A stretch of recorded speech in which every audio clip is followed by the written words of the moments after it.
these fellas really have it down to such a technical standpoint. Marc Portugal on the tee with honors on hole number 12. He is 1 up in the match. So down the incline to the cup on the lower level. And it stays on line for him. He gets his ace, moves to 7 under par. Gary's very appreciative of the ace. Marc Portugal is quite an interesting young man. As you said, he has been working out with weights. He's put on a lot of muscle in the last few years. To the left, John Napoli on the tee, trying to execute the same putt.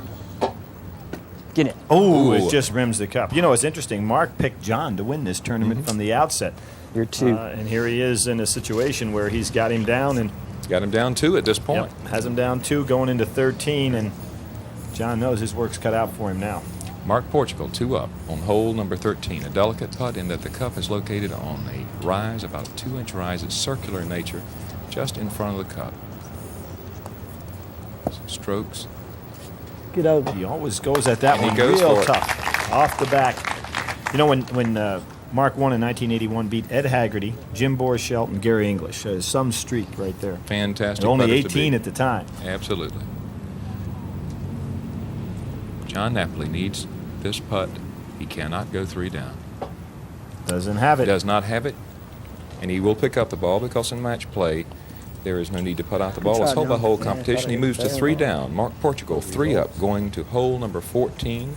We have 3 up with 5 to go. Billy, the real estate is getting a little short. Well, you know, you talk about all the major sports, how difficult it is to ever repeat as champion, whether it be professional basketball or in the NFL. And here we have a fellow that has an opportunity not to repeat in the same year, but with as many people in the hunt, to think about winning this twice is amazing. Beautiful putt by Marc Portugal over the 2 hills, just excellent speed. He is really in his quarterfinals and semifinals match, and today, just excellent speed by this young man. John Napoli from Columbus, Ohio. He must have this putt. He needs an ace over the first hill, over the second. Yeah. A little quick. He had to get it go right in. That had to be dead center, or that was going on by. And Marc Portugal moving to hole 15 is 3 up with only 4 holes remaining. 15 is a delicate putt as well because the cup is located up on a small incline. You've got to hit it hard enough to get up the incline to the cup, but not too hard to go by. A little bank off the left rail here. Marc Portugal. When he just locks himself in. Left rail up to the top. And the aces. Playing tough now. That's 4 aces in a row. He's now 10 under par. On the backside, he just had number 11 was the only non-ace that he's had on the backside. So it's tough competition when you start out even after 9. And now John has got Billy. John's got an interesting situation. He must ace this hole. Doesn't have it. Ooh. He does not have it. The ball game, I guess. That's the That's ball it. game. That is it. Good match. Your new PPA National Open champion is Mr. Marc Portugal, Denton, Texas, winner of $16,000. We'll be back to present the today's prize money and talk to these exciting pros right after this message.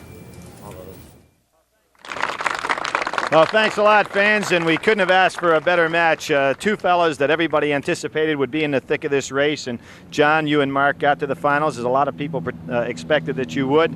An excellent match, but he's a tough guy to go up against, isn't he? Right. He was the number 1 seed, and I was number 2 when we got here, and number 1 won. He's very tough. That was my first match against Mark, and disappointment for me, but Mark played his best putt right there when he needed to. One of the things I want to go back and go through that front 9, particularly in review.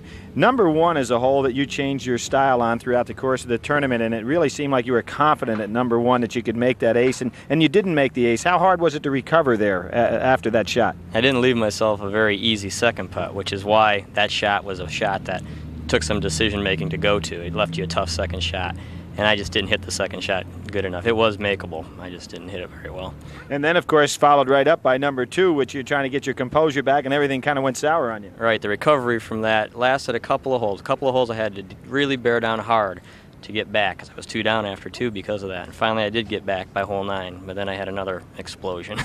Well, one of the things, you know, that we're watching there, if I had said to you before the match started, hey, look, here's what you're going to do on number 1, and here's what you're going to do on number 2. Now tell me where you'll be at the end of at 9. What would you have said to me? I think Mark in his first 2 matches on television had made about 9 in a row, at least 7 in a row on each front 9, and I thought, after 2 holes, that's why my intensity really became immense from hole 3 on out, because I didn't think you could even ace all those 7 holes and get back to even, because Mark had been playing them so well. Got to even, though. So now you get to you're going to start the back 9, number 10, and you go ahead and throw a shot at us that we haven't seen throughout the tournament on your behalf. Yeah, right rail on a straight putt. It's a very easy hole, almost unmissable for this level of putting, and I hit it so bad that sure didn't help me any. Although I came back with a good putt on 11, that just got a bad break. Mark, same exact thing. He hit it good and got a bad break, so I didn't need that. And Mark really got it rolling on the backside, and you'd expect there's just so long that he's going to stay down, and if you're playing against him, you know that he's going to come back with a string of aces sooner or later. Yeah, the time was running out. The clock was ticking in my demise. Well, last year, of course, you had an opportunity to be in a TV series. This is your second time, but now you're in the finals. Are we going to be seeing more of you in years to come?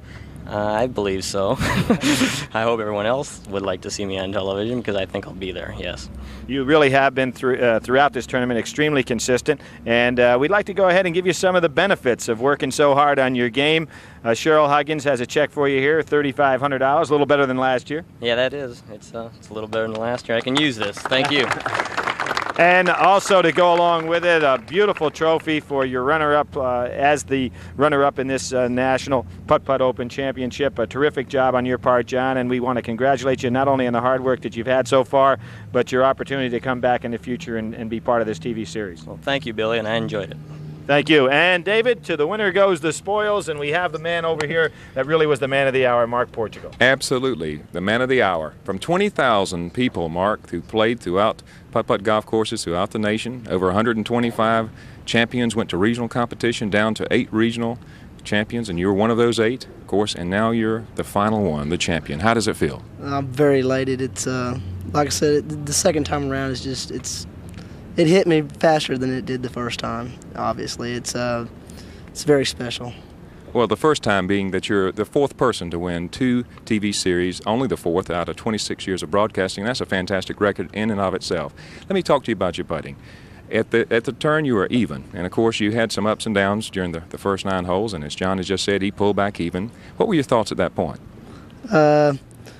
I was kind of kicking myself for missing hole number 7. I started thinking when I got to hole number 7, I said I hadn't missed this hole in any of the matches previous, and when I got to thinking, I missed it when I needed it. So I felt like I should have been up, but John pulled off some good aces there, and I was pretty mad about being even, but he hit a bad putt on 10, and I took advantage. You did take advantage. In fact, you putted beautifully the last 9 holes, and of course, winning your match and becoming the PPA National Open champion. Let me present to you on behalf of the PPA, because it's a tremendous privilege, $16,000, which 20,000 people were putting for, and you are the recipient of it, Mark. Thank you, congratulations Thank you to you. Very elated, very elated. And in addition, let me present this trophy to you. I'm glad you've been pumping a little iron lately, because it is a little heavy.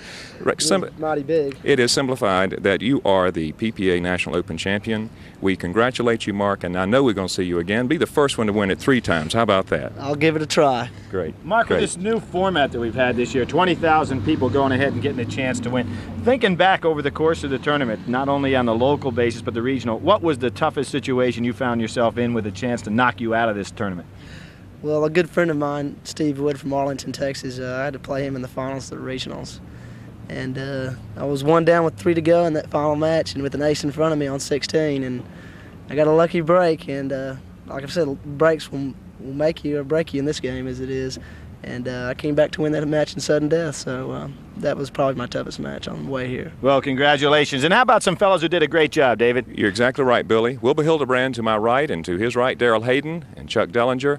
The owners, manager, general manager of the facility here have done an outstanding job. It takes a lot of people to get this show on the air, and we thank you very, very much. We do appreciate all your efforts. We hope you've enjoyed this outstanding exhibition of putting. Fantastic putters, fantastic competition, and $16,000 to over 20,000 people who tried. We thank you. We'll look forward to seeing you again on another PPA Super Championship TV series. And thank you. We'll see you again.